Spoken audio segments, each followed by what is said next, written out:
বলছো তুমি দিদার? তুমি সন্ত্রাসীদেরকে তাড়িয়ে দিয়ে ফ্যাক্টরি দখল করে ফেলেছো? বাবা বাবা ও একটা প্রতারক, ভণ্ড, মিথ্যাবাদী। ওর কথা তুমি বিশ্বাস করবে না। আমি শিওর মিথ্যা কথা বলতেছি। তুমি এক্ষুনি ম্যানেজারকে কল দাও। ম্যানেজারকে কল দিতে হবে না, 2 সেকেন্ডের মধ্যে ম্যানেজার নিজেই কল দিবে। 1 2। সত্যি তো ম্যানেজার কল দিছে। হ্যালো, কি ম্যানেজার সাহেব বলেন? হ্যালো স্যার, আমাদের গাজীপুরের ফ্যাক্টরিতে যে সন্ত্রাসীরা ছিল না, ওরা সবাই চলে গেছে। ফ্যাক্টরি এখন দখল মুক্ত। মারিয়া, জি বাবা। সন্ত্রাসীরা তো সত্যি সত্যি চলে গেছে। ফ্যাক্টরি তো দখল মুক্ত এখন।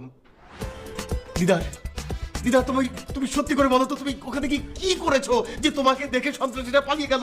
খান সাহেব, এই দিদারের পাওয়ার সম্পর্কে আপনার তো কোনো ধারণাই নাই। আমারে দেখার সাথে সাথে সন্ত্রাসীরা দৌড়ে পালাই গেছে। এবার বুঝছো বাবা, ও হচ্ছে বড় সন্ত্রাসী। এর জন্য এক সন্ত্রাসীকে দেখে অন্য সন্ত্রাসী পালায় গেছে।